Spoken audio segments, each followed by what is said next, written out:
جب آ جاتا ہے تو وہ گھروں میں رہیں گے.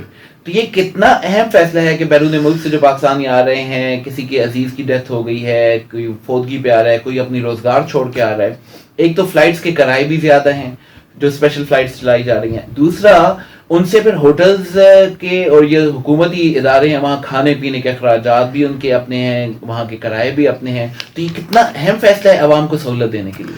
دیکھیے, جب قوموں کی زندگی کے اندر اس طرح کے مراحل آتے ہیں تو پھر مشکل مراحل, تو پھر فیصلے بھی مشکل ہی کرنے پڑتے ہیں, اور بلا شبہ یہ ایک مشکل فیصلہ. اضافہ ہو رہا ہے اور لیس کیئرنگ ایٹیٹیوڈ کا انہوں نے کہا ہے کہ ایک ایسا نہ خیال رکھنے والا انہوں نے رد عمل دیا ہے.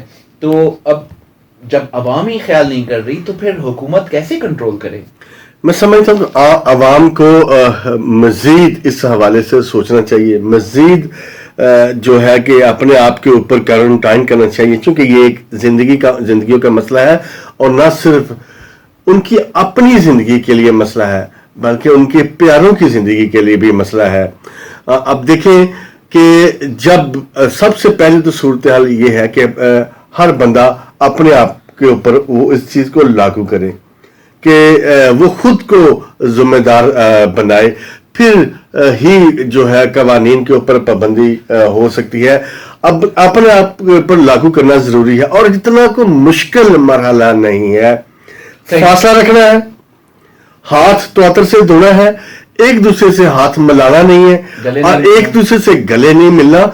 اتنی سی احتیاط کرنے سے دکان میں آپ جائیں, مارکیٹ میں آپ جائیں, ماسک پہن کے رکھیں, گھر جائیں تو گھر جائیں, اور جانے سے پہلے ایک میری اپیل ہوگی کہ آپ جب گھر جاتے ہیں تو اپنے پیاروں کے پاس جاتے ہیں, اپنی والدہ کے پاس جاتے ہیں, اپنے بچوں کے پاس جاتے ہیں, اپنے جن کے لیے یہ سارا قصد کرتے ہیں, ان عزیز بچوں کو بچانا ہے, تو جاتے ہی ملنا ضروری نہیں ہے.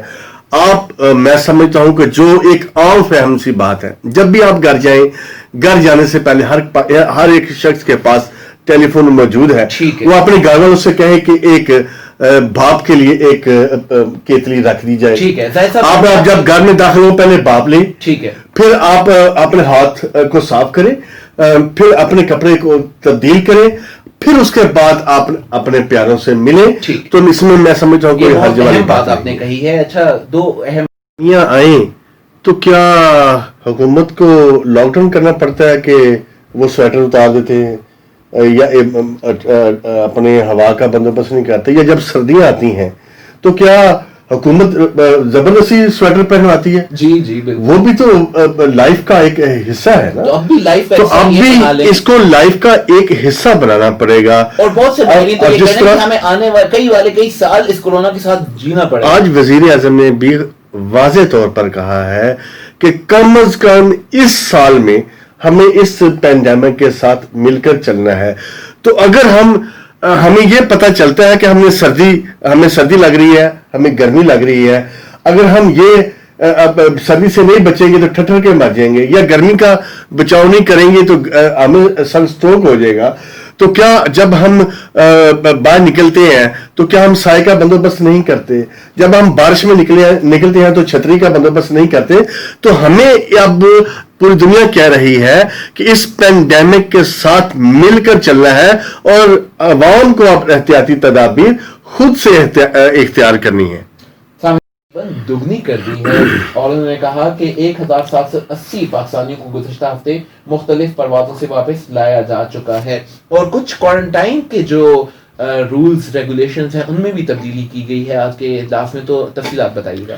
بسم اللہ الرحمن الرحیم. تھینک یو ویری مچ جی. بالکل, آج پرائم منسٹر کی زیر صدارت جو اہم ترین اجلاس تھا, کیونکہ پورے پاکستان کی نہیں پوری دنیا کی نظریں اس وقت لگی ہوئی تھی اس اجلاس کے اوپر کہ اس اجلاس کے اندر کیا فیصلہ ہوگا, اور خاص طور پر کاروباری لوگ جو وہ زیادہ پریشان تھے.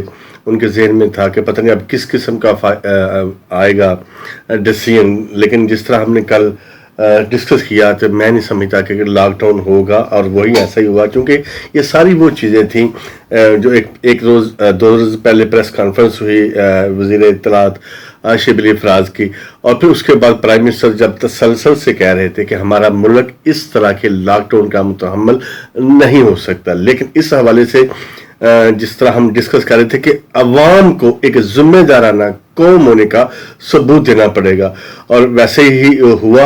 اور یہ اب ذمہ داری بار جو ہے ہماری قوم کے اوپر آ گیا ہے کہ وہ کس طرح اس چیلنج سے نبرد آزما ہوتے ہیں.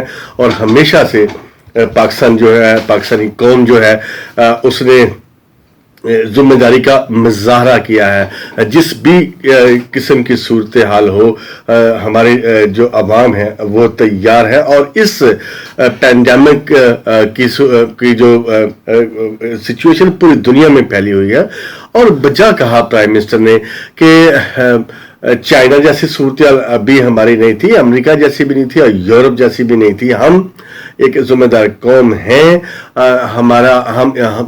ہماری تربیت ہی جب سے پاکستان بنا ہے اس طرح کی صورتحال سے ہوئی ہے، اور ہم بہتر انداز میں اس سے نبرد آزما ہو سکتے ہیں. اور امید کی جا رہی ہے کہ جو قوم ہے وہ لبیک کہے گی پرائم منسٹر کی اس بات کے اوپر. پرائم منسٹر نے کیا کہا ہے کہ وہ لاک ڈاؤن کے حق میں نہیں ہے، یا اب کیا کیا جائے گا؟ اسلام آباد میں تو ماسک لازمی قرار دے دیا گیا، جو لوگ ماسک نہیں پہنیں گے ان کو جرمانہ بھی کیا جائے گا. اسی طرح احتیاط تو بہت ضروری ہے. تمام تر لوگوں کو یہ اب آگاہی مل چکی ہے کہ ہم نے جس طرح بھیڑ کا مظاہرہ کیا ہے عید کے دنوں میں، یا بازاروں میں رش دیکھا جا رہا ہے، اب کاروبار مملکت بھی چلنا ہے، ایکسپورٹس بھی ہونی ہے، لوگوں کو روزگار بھی ملنا ہے. لیکن اگر ہم احتیاط نہیں کریں گے تو پھر تو یہ وائرس چونکہ پھیلتا ہے، عملی آپ کو نظر آ رہی ہے. دیکھیں جی، حکومت کی حکمت عملی بڑی واضح ہے کہ ابھی تک نہ اسکول، نہ کالجز، نہ اس طرح کی صورتحال جو ہے ان کو کھولنے کا کوئی ایسا فی الحال فیصلہ نہیں ہوا. چونکہ ایک آپ کو پتہ ہے کہ نوجوان جو ہماری نسل ہے وہ جب اسکول اور کالجز میں جاتی ہے، میرا خیال ہے کہ اچھا فیصلہ یہی ہوا ہے کہ جو لاک ڈاؤن کی صورتحال تھی وہ نہیں ہے. کاروباری زندگی کو چلتے رہنے دینا چاہیے، اور اس کے دوران سب کو. اور چونکہ آپ دیکھیں کہ جو تاجر تنظیمیں تھیں اور جو دکاندار تھے، جو عام لوگ تھے، جو بڑے مالز تھے، ان سب نے یقین دلایا تھا حکومت کو کہ وہ ذمہ داری کا مظاہرہ کریں گے، اور وہ تمام SOPs جو حکومت بتائے گی اس کے اوپر نہ صرف عمل کریں گے بلکہ اس کو ممکن بھی بنائیں گے. تاکہ جو اس سلسلے میں ایک آگہی کی مہم پہلے بھی چلائی گئی ہے اور اب بھی چلانے کا ارادہ ہے، تاکہ عوام جو ہے وہ اپنا کاروبار بھی کر سکے اور اس آفت کا بھی مقابلہ کر سکے. اچھا زید صاحب، یہ اسد عمر صاحب